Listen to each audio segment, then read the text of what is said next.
Hello, this is Torah 411, and today we're going to be talking about the book of Esther. We saw the early ecclesias of Turkey rejected this book, and those are the ones from the Bible originally mentioned in Revelation, not the ones in Rome. It was the Pharisees and the ones in Rome that would become the Catholic Church who kept this Pharisee story. Then we see Martin Luther offer scathing rebuke of the book of Esther as being pagan and having even mystic, really Kabbalistic meaning. Ouch! We then assess the two so-called Proto-Esther fragments from the Dead Sea Scrolls, supposedly related to Esther, which is complete fraud, as they originate in First Esdras and do not match Esther either. Of course, if Qumran kept Esther as scripture, its new holiday of Purim would have been on their calendars.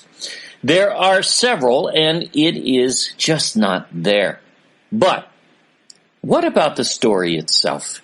You will find this is the real problem for Esther, more than anything.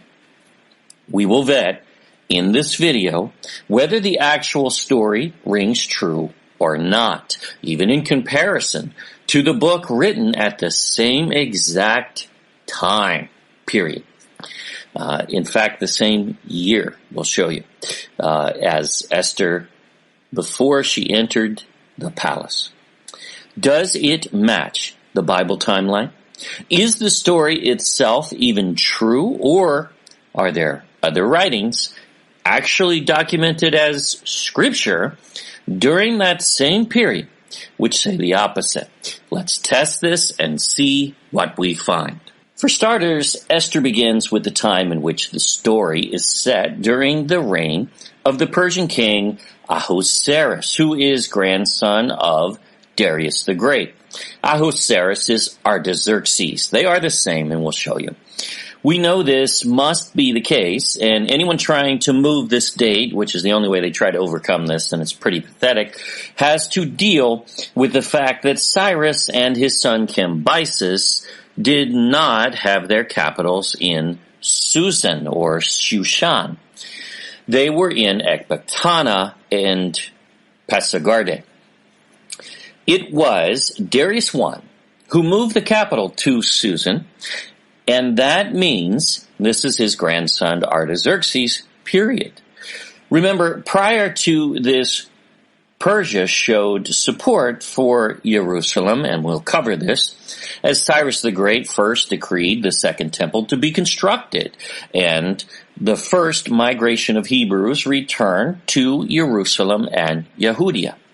Then, construction was halted under Kem, because the Samaritans, the true enemy of the Yahudim, and especially the temple, which they hated.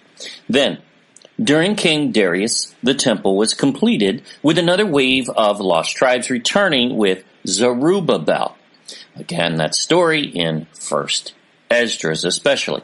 Finally, the mass migration of the Yahudim, the final one, takes place in the reign of Artaxerxes or Ahasuerus.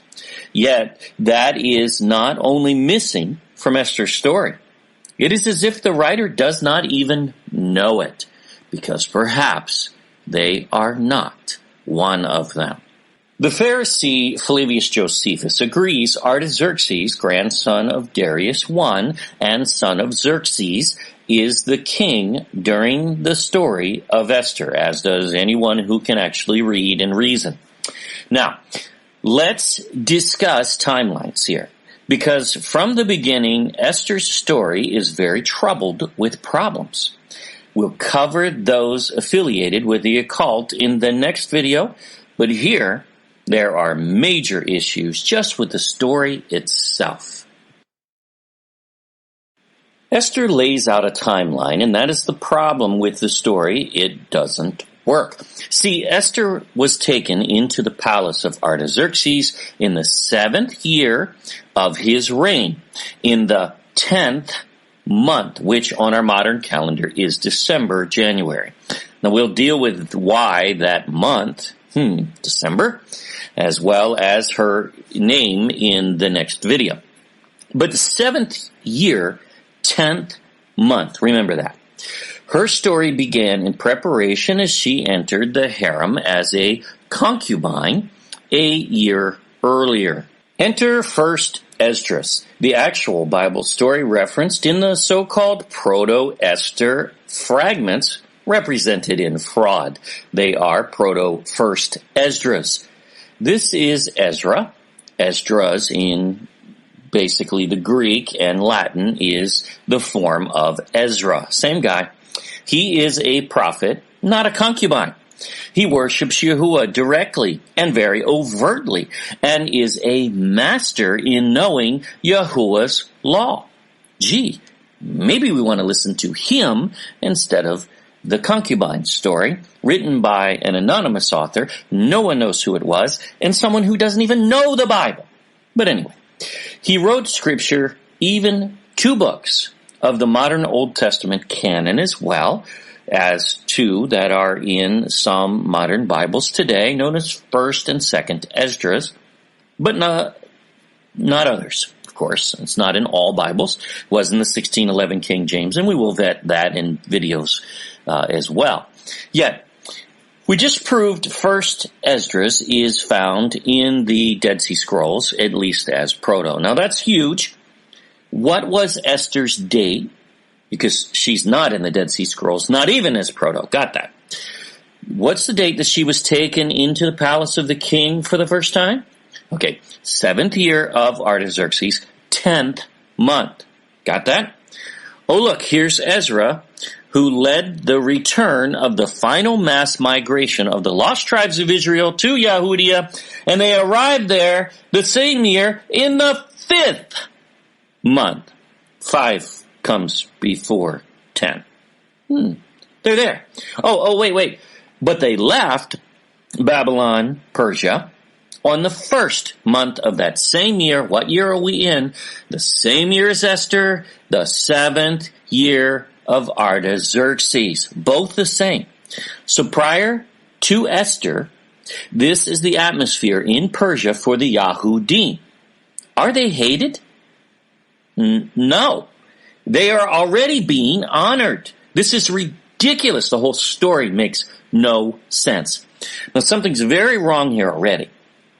If the lost tribes return to Yahudia, why is Esther and her supposedly Jewish uncle Mordecai still in Persia?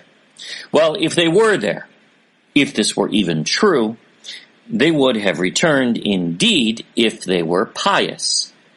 If they didn't return, they certainly were not. Thus, they are either secular Hebrews of sort. I know that's accepted today in Jewry. However, it is an idiot's notion that there is a such thing as a secular keeper of the law. That's just stupid. I don't even know why they would even think to go there. Or they are not Hebrew at all. In either event, who cares about her story? Really, it's not a Bible story. See, Esther never mentioned, and this is huge, the name of YHWH, Yahuwah, nor even any of his titles. Not even once. Because he is not her God. He doesn't even exist in her story. Some attempt, well, it was a hard time for the Jews in Persia. Well, that's illiterate, we just proved, because it was not a hard time. They were given passage to go back. Duh. Ezra the prophet says it was not, and that he and his people found immense favor, not with some official, but with the king himself, this king. This is rotten. Let's fast forward right to the heart of the tough time for the Jews in Esther. It isn't even true. You'll see. Esther 3:8. And Haman said unto King Ahasuerus, that's Artaxerxes, well-established, same king, there is a certain people scattered abroad and dispersed among the people in all the provinces of thy kingdom. Now he's talking about the Hebrews, you'll see. Are they really all over the kingdom at this point, scattered? Well, not according to Ezra, the actual expert, the biblical expert. Now, see, they returned. We'll cover that. And their laws are diverse from all people. Well, so Artaxerxes knew these people. They found favor with him and will read his decree, which includes his endorsement of their law, their God, and their people, even supporting their worship from his own treasury. Something doesn't sound right here. Neither keep they the king's laws. Well, yes, they do. That's a lie. However, they have their law from Yahuwah, which the king endorsed, we'll show you, prior to Haman. Just prior. Yet, he forgot, evidently.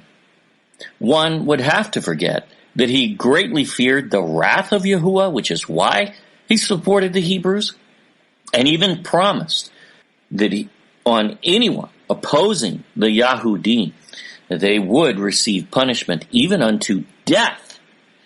And now, he's the opposite. He just changed his mind. He's forgetful, and he hates the very people he vowed to protect and gave to, and he forgot to fear this God. All of a sudden, it just that, whatever. Doesn't make sense, does it? Therefore, it is not the king's profit to suffer them, except the king is the one in his own decree who says that everyone was to suffer them, and why? With penalty of death. In fact, it would be that extreme, or fine, or imprisonment. Because he and his grandfather both coveted their prayers and the protection of the God of the Yahudim, Yahuwah, whom he mentions by name in his decree, but Esther can't seem to find that. Did he just change his mind? Those aren't arbitrary decisions. They are life and death, and really lifelong, including his own, as he pronounced a curse on any king who opposed the Yahudim and their God. Again, something's very rotten here. No wonder they have censored First Esdras. We'll get to the account next. If it please the king, let it be written that they may be destroyed. Just kill them. That doesn't even sound like Artaxerxes if you read his writings. Not at all. And I will pay 10,000 talents of silver to the hands of those that have the charge of the business, to bring it into the king's treasury. The same treasuries he opened to Ezra and the Yahudim to support them in Jerusalem. Sounds backwards, doesn't it? And the king took his ring from his hand because he didn't even have to think about it. Was he a robot that easily manipulated? Really? He would have to be for this story to fly, and it falls flat on its face. And give it unto Haman, the son of Hammedatha the Agagite. Note, King Agag was an enemy of Israel who was supposed to have been wiped out and was not. And they're using that in this story for good reason. They're very good at pushing buttons, as they always have. However, that has nothing to do with this story, which stems from falsehoods. The Agagite, the Jews' enemy. And the king said unto Haman, the silver is given to thee, the people also, to do with them as it seemeth good to thee. Just do whatever you want. Just leave me alone. I don't want to be messed with this stuff. That's what it sounds like. Did Artaxerxes really not know that he would just have his own people in his own kingdom killed for following basically what he himself decreed? This is ridiculous. But let's take this head on. Let's go to the writings of Ezra, the prophet, actual scripture, who tells us what happened in the same time frame before Haman and before Esther was even in the palace. Oh, and by the way, remember First Esdras, this book, this story is the so-called Proto-Esther fragment representation, not Esther. It's Proto-First Esdras. So it has precedence. Esther does not. Whoops. He is a prophet. Esther is a secular concubine. who does not even serve Yahuwah and doubtful a Hebrew at all, if the story has even an ounce of truth to it, which in the next video we will really take that out. Now, 1 Ezra 8:1. And after these things, when Artaxerxes, the king of the Persians, reigned, came Esdras, the son of, and here's the list, notice he descends from Zadok, the sons of Zadok, representing the very family who leads worship in the temple and keeps scripture. Maybe we want to listen to him rather than a secular concubine. How about that? This Esdras went up from Babylon as a scribe, being very ready in the law of Moses that was given by the God of Israel. And the king did him honor, for he found grace in his sight in all his requests. All. See that? So Ezra of the sons of Zadok, a priest even in Persia, was well versed in the law of Moses and found favor, honor, grace in all King Artaxerxes' requests. This is firmly the same Artaxerxes as in Esther, by the way. This is the exact same period and even same year that she was taken into the palace of the king later, and this exposes all. This is the setup for the atmosphere in Persia toward the Yahudim at that time. Do they look like they hate them so far? Skip a little to verse 8, but read it all. Now, the copy of the commission, which was written from Artaxerxes the king. We have a decree here, an edict, from a king. Wow. And came to Esdras the priest and reader of the law of Yahuwah. Is this that followeth? So wait a minute. You mean Artaxerxes knew what a Hebrew was? He knew Ezra was a priest? And that's there in the fragment we covered last time? He knew about the law of Yahuwah? Wow. So that was no mystery or new report from Haman, was it? Now what do you think? Haman was able to request such action of death. And Artaxerxes would be, well, I guess just too dumb to even ask, well, what group are you referring to, Haman? Sounds like lunacy if you think about it. A king just saying, just kill these people in my kingdom. I don't need to know who they are. Don't tell me, la, la, la, la, la, la, la. Don't tell me, I don't want to know. Are you kidding? This guy was too involved in the story of Ezra and his people to just forget it and be tricked as such. Not buying it. Verse 9. King Artaxerxes unto Esdras, the priest and reader of the law of Yahuwah, sendeth greeting. Yes, he used Yahuwah's name in his decree. And here's the decree. Having determined to deal graciously, I have given order that such of the nation of the Yahudim, that's the word there, never Jew, which is never in the Bible in Hebrew nor Greek, it's just outright fraud to inject it, and of the priests and Levites being within our realm, as are willing and desirous, should go with thee unto Jerusalem. Wait, what? You mean Artaxerxes was generous, that he just offered the final and complete return for all of the Yahudim there that are left in his kingdom to return home from Babylon, from Persia, from his whole kingdom? Wow, that's a miracle. And the exact opposite of the story from Esther.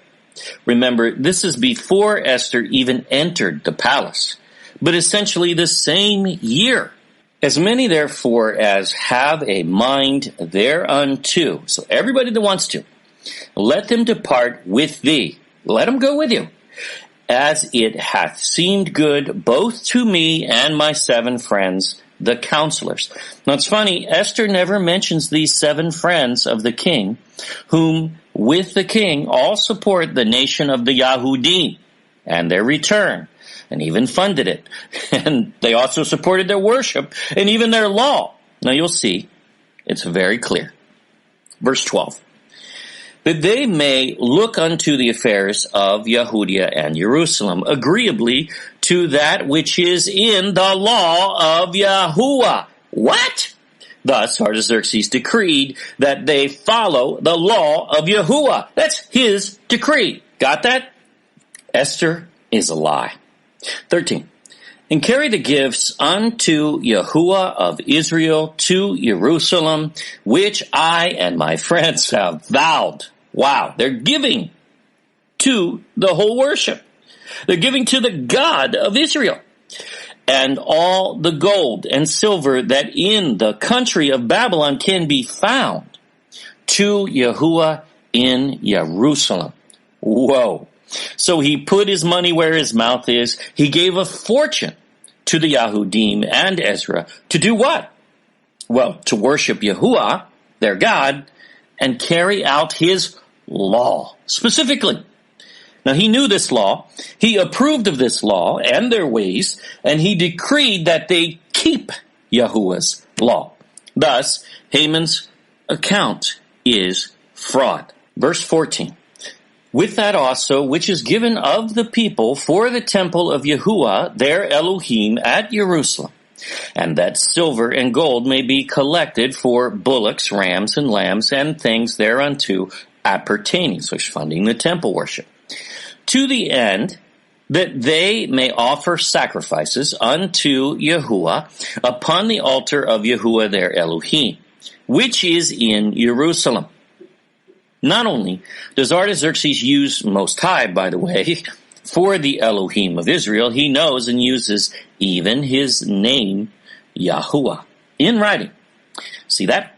Esther does not even know, pray to, give credit, or write any presence of Yahuwah or any title in any form, a secular story. Supposedly she couldn't, or whoever wrote it, couldn't actually write it in Persia because it so hated the Jews. No, it didn't. That's a lie. Okay, 16. And whatsoever thou and thy brethren will do with the silver and gold, that do, according to the will of thy Elohim. Wow!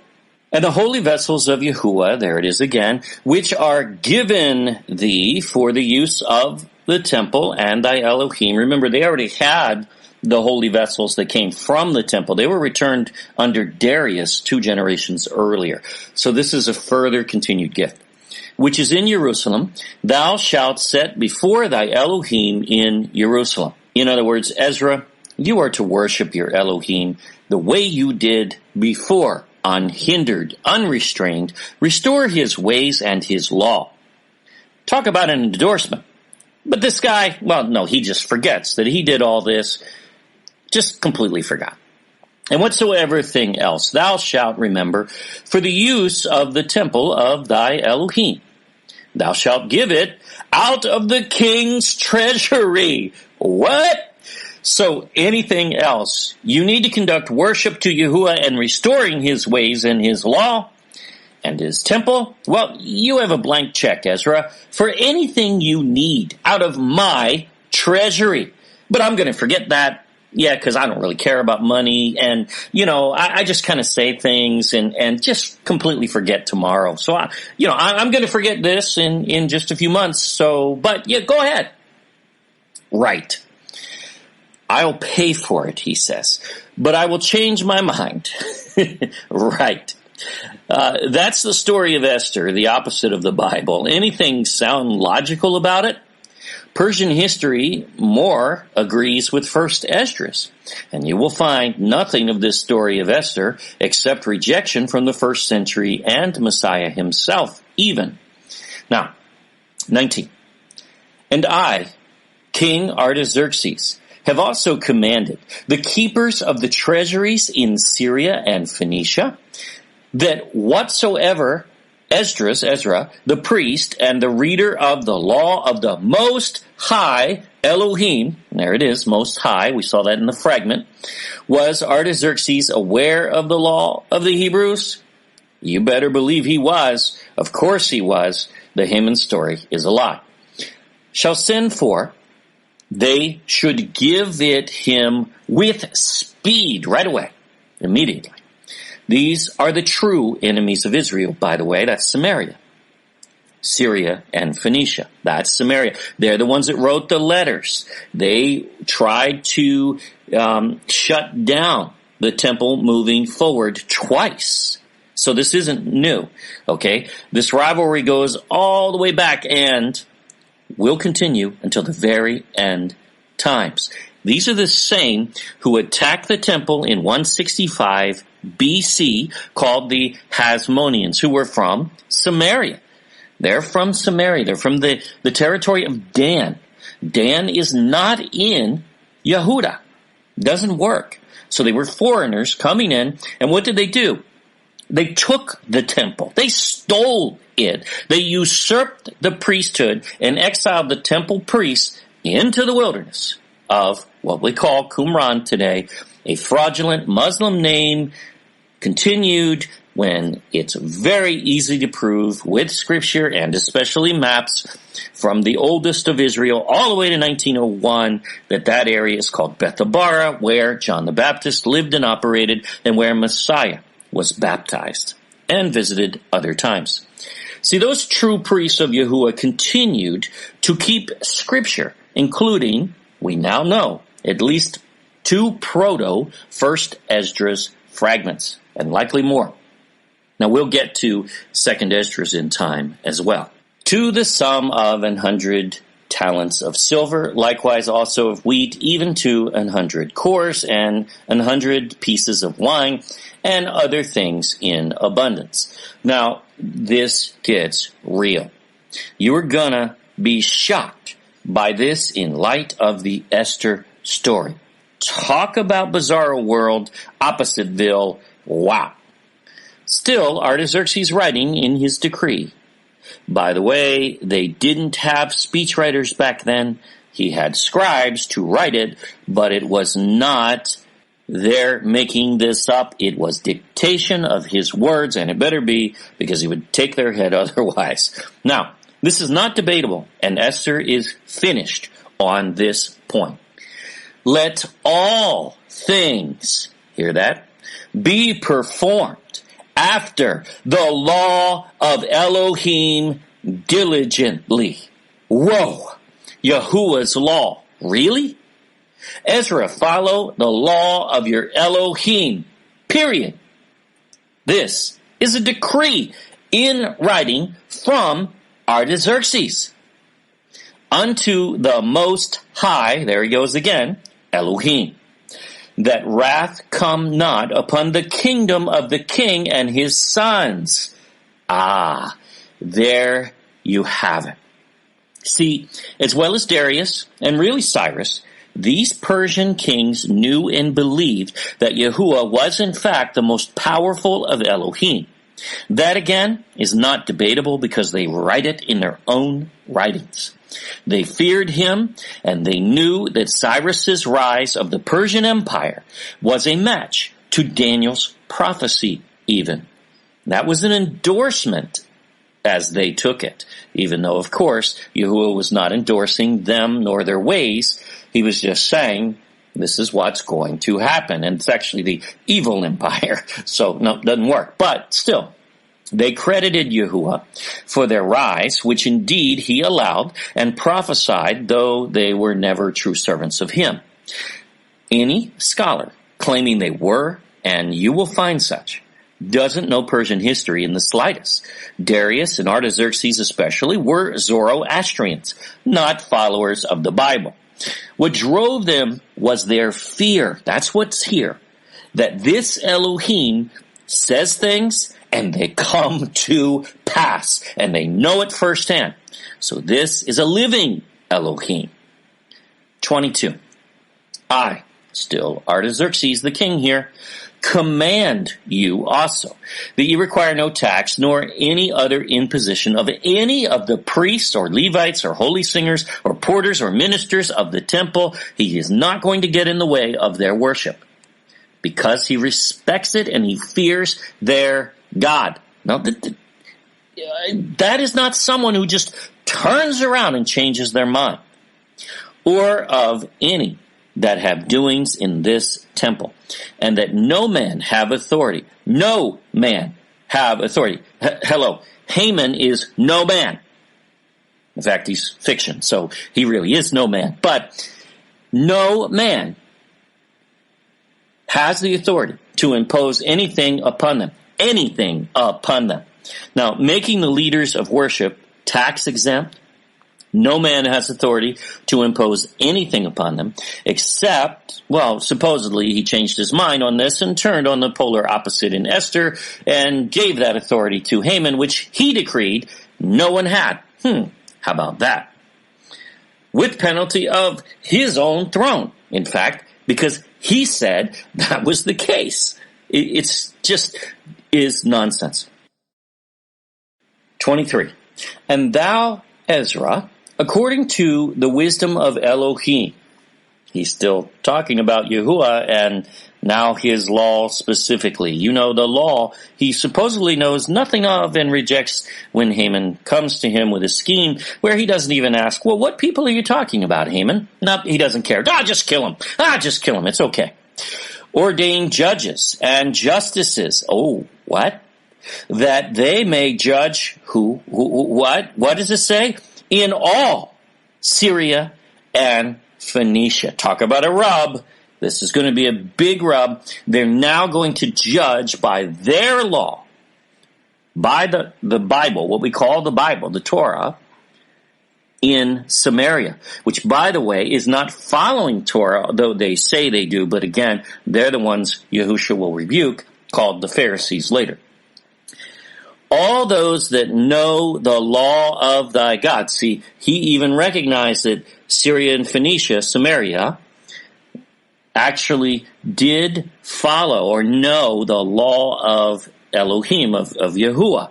Well, they did, but they followed it falsely, and they misinterpreted it, and they actually changed it to against Torah, according to Messiah's own words in Mark 7, 9, and other places. And those that know it not, okay, so wait a minute, so anybody who doesn't know your law, well, thou shalt teach. Wait, so Ezra now set up judges to judge, not just Yehudia, but also Samaria, Syria, Phoenicia, as well, by what? By my law? No, by the law of Yahuwah. Now he's going to say his law too, because the two are not at odds with each other so much. But I'm just going to reject it in ignorance when Haman comes to me a few years later, because I'm just going to forget I said any of this. Oh, no, I wrote it in a decree. Yeah, outrageously false, no doubt. And Ezra, don't just apply this to those who know the law of Yahuwah, by the way. No. And I told you, take whatever you need from the treasury to do this. So I'll fund this. Teach those that don't know Yahuwah's law. Teach them Yahuwah's law. And I'll fund it.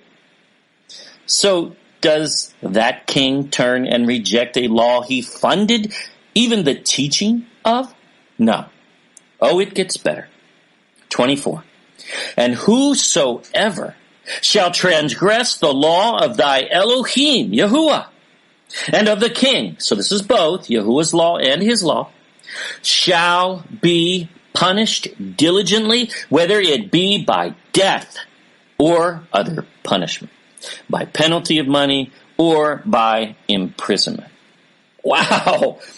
Ezra, don't just teach, don't just apply the law of Yahuwah, no, execute it by penalty of death, fines, and imprisonment, but, I'm just going to forget that very soon. How much more serious does Artaxerxes have to show that he is and that he understands who the Yahudim are, what their law is, what their God is? I'm not saying he worshipped him, but he recognized him as the Most High. This man did not turn against the very law he feared and funded. His conviction here is very strong, as was Darius. And remember, Darius and Cyrus knew Daniel as well and heard these things from him directly even. Yet we are supposed to believe they just forgot Daniel, Zerubbabel, and Ezra completely. No, what we should know is Esther is a lie. 25. Then said Ezra the scribe, Blessed be the only Yahuwah Elohim of my fathers. Bear in mind, in the decree, he called him a priest. And he was a priest. He was a prophet. Not just a scribe, but he was a scribe by trade earlier. It says that he was carried to Babylon as a scribe. Who hath put these things into the heart of the king to glorify his house that is in Jerusalem. So he's blessing the king. This is a king who blesses the Yahudim, and Ezra says so. He does not curse them, and he does not allow anyone to do so, or they could face death, according to his own decree, including other kings. Now he warns that any kings or kingdoms who stand against Yehudah will suffer the wrath of Yahuwah. Yet, then a few years later, he just forgets everything he knew. Absolute nonsense. So what is this story of Esther? If she is not a Hebrew, and likely she is not, certainly not one who serves Yahuwah, even if so, who was she, if this story has even an ounce of truth? Under King Darius, a couple of generations earlier, in the return of the lost tribes with Zerubbabel, the second migration, and Ezra's is the third, and really final, mass migration returning to Jerusalem. There were imposters found trying to infiltrate the Yahudim. Sound familiar? Even the priesthood, imagine that? Here you go. Gee, I wonder why the Pharisees who wrote the false story of Esther would want to see this book censored from their canon. Well, it lists some families. Go back and read it all. 37. Neither could they show their families, nor their stock, how they were of Israel, the sons of Ladan, the son of Ban, the sons of Nekodan, 652. See, they were claiming to be Israelites. It's giving the list a little, but they're claiming to be Israelites, but they were not. They couldn't show their families. They couldn't show their stock, meaning their lineage, their bloodline, to actually come from Israel, because they did not. Sounds like Messiah's warning in Revelation 2:9 and 3:9, and really the Pharisees who infused the religion of Persia, basically, Media, with Yahuwah's worship in Samaria, and then they took that into Yehudia and applied it there in the temple even, and later are rebuked as the synagogue of Satan, who say they are Yahudim and are not, but do lie. That's what Messiah said. For they are definitely liars, and this story shows that. 38. And of the priests that usurped the office of the priesthood. So they stole the office of priesthood. Gee, don't we see that again in 165 BC? Oh, no, wait a minute. We saw that in Samaria even before this time. When the lost tribes were taken into Assyria, they replaced them there. They infused Yahuwah into their worship. Ooh, wow. This is a pattern that repeats over and over. And Esther is one of them, likely. Okay, so, and were not found. So their lineage was not found. And then it gives the sons of Abdiah, Akaz, Adas, who married Agua, one of the daughters of Barzillai, and was named after his name. So they even took Hebrew names falsely. They do that today too.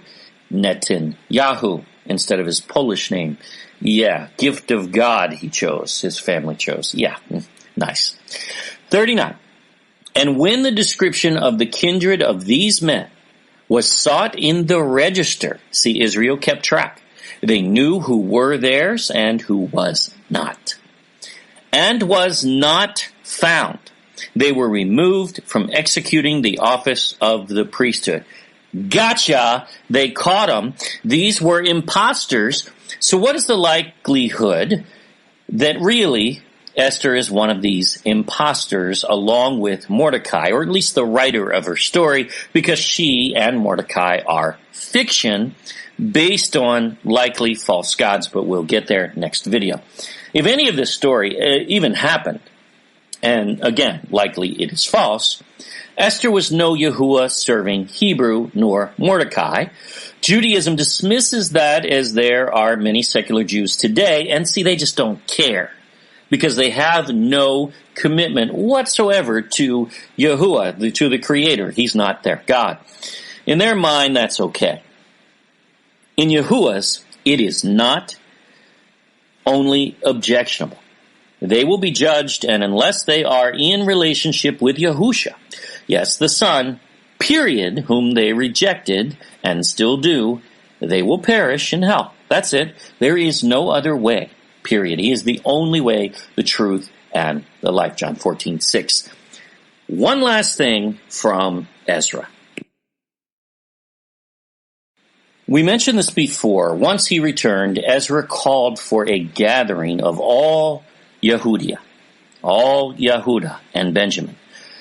It does not mention Levites because they are embedded within the tribes, so they're still included. Understand that.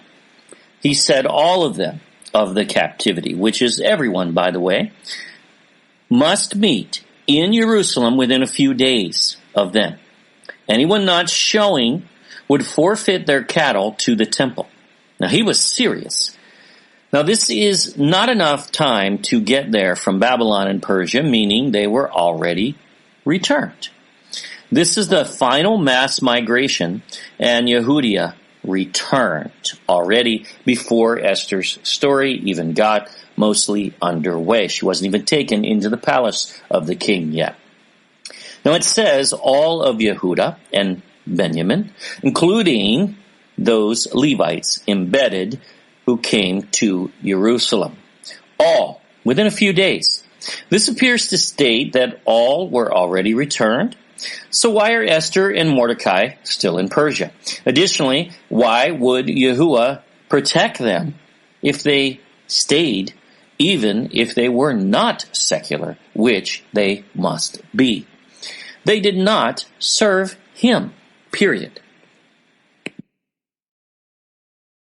Now you have seen a parallel comparison of a book written by a temple priest who had the law memorized. From the exact same time period and even year, even as Esther, Ezra mastered the law, and he never embraced this so-called Purim festival, nor the story of Esther in his time. Why? It did not happen. Esther is a false narrative meant to bolster war among the Samaritans, likely at the time of the Hasmoneans, when they also wrote multiple books of the Maccabees. If anything, she was a fake Yahudim from the infused religion of Samaria, though likely a fairy tale and a very bad one. This is propagated even in most churches as scripture, while Ezra, the son of Zadok, whose family led temple worship since Solomon for over 1,000 years, whose family was ordained to keep scripture, or what we call Bible, is censored in 1st and 2nd Esdras. Esther is not scripture, and that is not a new thinking, but that is the established historical position of the sons of Zadok, exiled to Qumran. They did not have Esther in the temple, but it appears they did use 1st Esdras. Messiah and the apostles make no mention of Esther, and especially Purim, which they didn't keep, or in other words, rejected. Even some rabbis debated that Esther was not scripture until the 3rd or 4th century. The early church was split, and especially the 7 ecclesias of Turkey, as well as the lost tribes who were in Kurdistan. That's where some of the lost tribes went, Assyria, that some stayed there, according to 2nd Esdras, actually. They remained. Others migrated on a 1.5-year journey, which we also cover. They rejected Esther. Finally, Martin Luther offered scathing rebuke of Esther and 2nd Maccabees and called it a cult, essentially, containing mystic matters and heathen unnaturalities. Can you imagine? He said that about Scripture, and somebody's probably thinking about us, how dare you rebuke Esther? Hello, it is historically rebuked and for good reason. We will explore that deeper next because he was not the first to say so, and he's right. Many still question this, by the way. Then in the 17th, 18th, 19th, and 20th centuries, scholars really drilled into the false history of Esther, just not the way we have.